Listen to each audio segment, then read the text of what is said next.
FS1, utangan na communication. So, una mong project first, then the next group, ang pagka-PM group, hindi na project. So, most probably, lahat ng communication, bawal mo sa CR, ilang ibutang sa mas kalakit sa bushing area.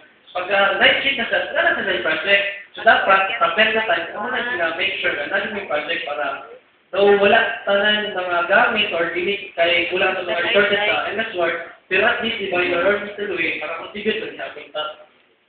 Then,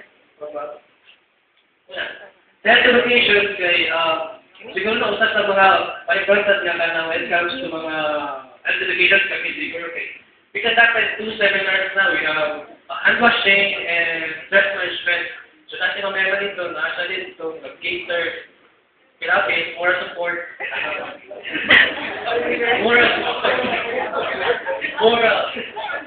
Bitaw ka na, siguro ka na, if ever na dahil sa atong RU, resource unit na, submit na din ato sa, nasat niya ako ka na, usually, kulang na lang din siguro presentation. We're ready for that.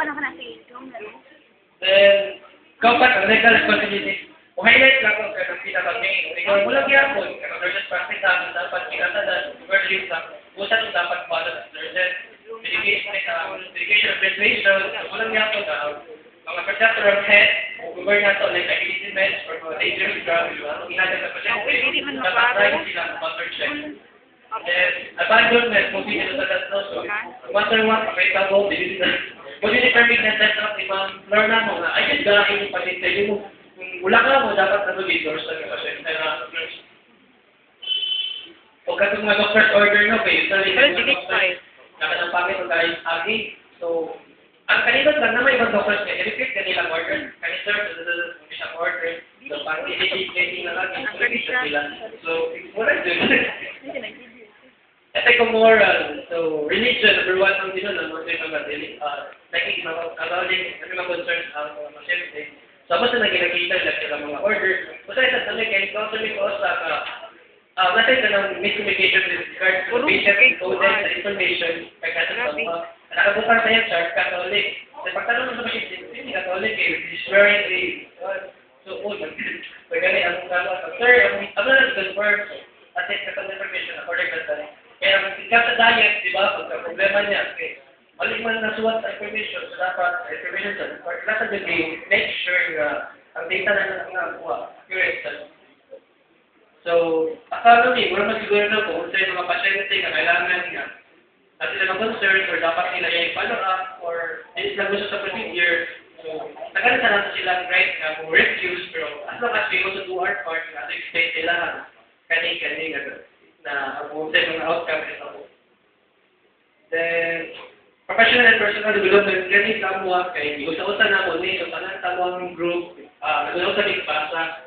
So ang ako lang siguro highlight ato ikaw mga seminar attended nato. Ako yung sinasabang makers natin mga seminars and then ang kanda. Then siguro one of the things na mo lang ika-garal ko okay kanang mag-floor, model ng floor. What is it? Be a positive influence to your patients, di ba? Kaya ilang nagkapoy na sila ng mosquito na nurse, kung kapoy ka, hindi na siya maayos, smile. Sa FS, wag yung magluya dito, uy, ano lang ka, hindi ka tawag, so kapoy ka, smile. Kaya, just confidence, not just kay, one of the things na nakalito sa MS work kay, we have this, I think everyone has been the ward area, and the radiation unit, and PhD forms, like that. So one way, di ba, maka-establish ng trust at ang pasyente is through that. So, ito na siya kapagin kay most patients find it na troublesome or stressful yung hospital. Actually, that way, kung sila engage sa silang, hindi pa yun sa future plans, of course, may tanong. Quality improvement. Siguro na, ang usarakat na among narinig idea sa dito sa atong mga staff dito, hanap sila na it's better to have an ATM machine, di ba? At least kung on ko, natatay sila, yes, ayun.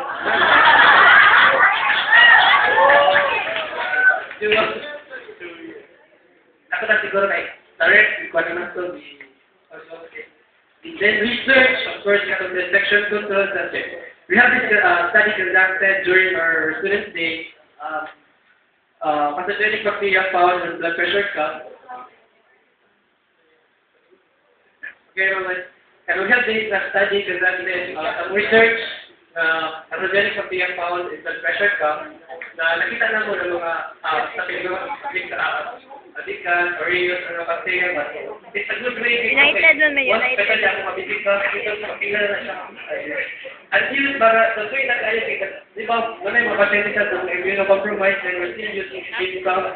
So, dito siya maayong, so dapat, mag-change na siya na lipuhan, sa good luck. Then, stop load.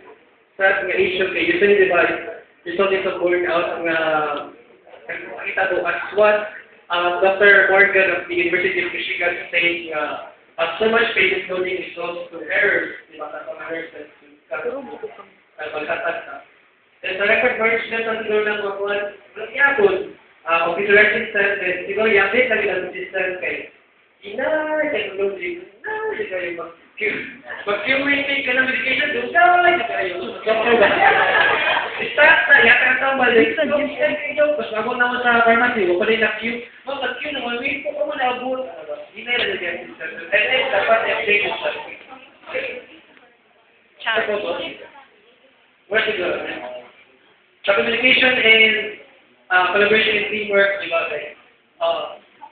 Naiwan si Charles Henry na one way to effectively communicate with this group is through attracting a healthy relationship. So, importante yung kayo na. We just hope na mga staff na rin or kita pa picture staff natin yung pinili activity kay other departments, like we have some cases like MedFest, kailangan sa diobos na yan mga when we ask for assistance or equipment, and the other level, I want to mention, wala, they're not cooperating. What is kami lang na, on our part, sakit dyan, kaya ang doktor rin, asan ko, dukulong ko yung meet ako yung trigger. It's so hard na mag-call ba. So I hope na nalalig ka na, may communication sa upan sa kahit. Or, wala lang sa ka. Sige, tabangan na sa kong pangita, ano lang sa okay. Siyempre, patient, sige na itong concern natin, no? So, siya lang sa natin, so we're just joking na lang. Ay, ang nasa ubos, nagkakuha ko siya, siguro ko siya, kita din taga-aral sa requisit na. Right, no, good, we're just one hospital, hello, di ba, sa hospital na dapat. Wala, good, gawin ka ng, tabangan na ilang din sa akin. Pasyente man akong i-prioritize. Then, customer relation na siguro, walang hapon, pag-subscribe atong may 20 forms, invitation, nanin kayo niya na okay, pag makita, saan 20? Okay, ayun, okay, go. So, muna sa, dito sa kapati, no, kaya pasyente man good, they find it welcome to them pala. Ang uba na, bumubot ang announce with that, marelax na sila ba? Ay, salamat. Welcome, hindi kaya hospital kayo, hospital sila.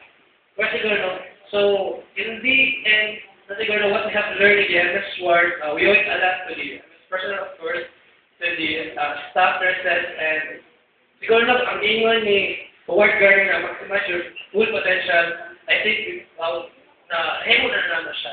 That's all. Thank you very much.